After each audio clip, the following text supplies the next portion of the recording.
நித்யானந்தம் ஆனந்த தினநாதன் சேலத்துலேருந்து பேசுகிறேன். நான் ஆதீனவாசியாக இங்கே பல வருஷமாக இங்கே இருக்கேன். ஆதீனவாசி அப்படிங்கிறது நமக்கு லைஃப் இன்சூரன்ஸ் மாதிரி. வெளியில் லைஃப் இன்சூரன்ஸுங்கிறது உண்மையான லைஃப் இன்சூரன்ஸ் கிடையாது.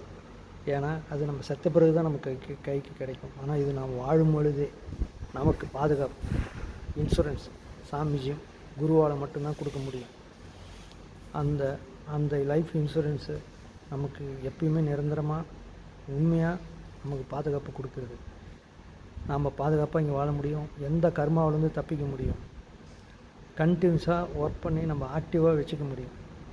யோகா தியானம் கம்பல்சரியாக நம்ம இங்கே பண்ணும்போது நம்ம உடம்பு ஆரோக்கியமாகவும் அந்த பிரபஞ்சத்தோட கனெக்டிவாகவும் இருக்கும்.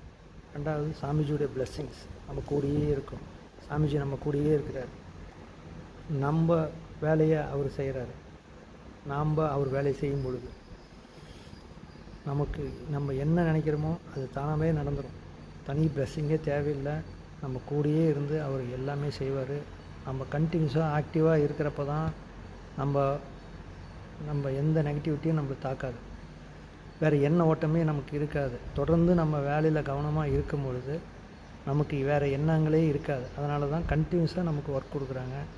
நம்ம அந்த ப்ராஜெக்ட் எடுத்து சின்சியராக பண்ணிக்கிட்டே இருக்கும்போது மேல் நோக்கி நம்ம போய்கிட்டே இருப்போம். இல்லைனா நம்ம சும்மா இருந்தோம்னா நம்ம மைண்டு நம்மளுடைய மனம் நம்மளை கீழ் நோக்கி இழுத்துரும். சவமா சிவமா அப்படிங்கிறது தான். மேல் நோக்கி போகும்போது சிவம், கீழ் நோக்கி போனால் சவத்தை நோக்கி தான் நம்ம போயிடுவோம். அதனால தான் வயசாக உடம்பு இறுகி டிப்ரெஷன் ஆகி எல்லாருமே வெளியில் இருக்கிற ரிட்டையர்மெண்ட் ஆகிறவொன்னே அது மாதிரி வீக் ஆகிடுறாங்க. எல்லாருமே ரிட்டையர்மெண்ட் ஆனவுடனே தான் அது மாதிரி ஆவாங்க. வேலைக்கு போகும்போது அது மாதிரி இருக்க மாட்டாங்க. காரணம் கண்டினியூஸாக அவங்க ஒர்க்கில் கவனம் செலுத்திக்கிட்டே இருக்காங்க. அந்த மாதிரி தான் நம்ம ஆக்டிவாக நம்ம இருக்கணும்னா சாமிஜி கூட நம்ம இந்த கைலாசாவுக்காக நம்ம ஒர்க் பண்ணும்போது நமக்கு புண்ணியமும் கர்மாவிலேருந்து தப்பிக்கவும் முடியும். அதே சமயத்தில் நமக்கு அந்த ஞான சக்தி நமக்கு ஞானத்தை நோக்கி நம்மளை சாமி அந்த சிவத்தை நோக்கி சிவனாக மாறக்கூடிய சக்தி, இந்த பரமசிவனாக நமக்குள்ளே இருக்க பரமசிவனையும் உயிர் கொடுத்து அதோடு நம்ம கலக்க வைக்கிறார். அந்த பரமசிவ நிலைக்கு நம்மளை எடுத்துகிட்டு போவார். வேறு வழியே இல்லை. நம்ம சேவை மூலியமாக தான், நம்ம தியாகத்து மூலியமாக தான் அதை அடைய முடியும். வெளியில் இருந்து கண்டிப்பாக அடைய முடியாது. வெளி உலகத்தினுடைய எதிர்மறை எண்ணங்கள் நம்மளை தாக்கி நம்ம டிப்ரெஷனில் போட்டுக்கிட்டே தான் இருக்கும். நம்மளை அறியாமல் அது உள்ளே நுழைஞ்சு நம்மளை இறங்கிடும். நம்ம காப்பாற்றிக்கிறதுக்கு நமக்கு முழுமையான பாதுகாப்பு ஆதீனவாசியாக இருக்கிறது மட்டும்தான்.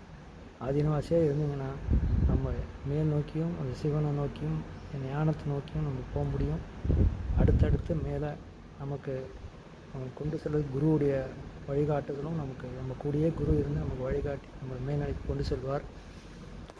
அதனால் ஆதீனவாசியாக வர்றதுக்கு நான் வரவேற்கிறேன்.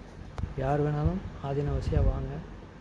இது உங்களுக்கு ஒரு சிறந்த வாய்ப்பு. நன்றி, வணக்கம். நித்யானந்தம்.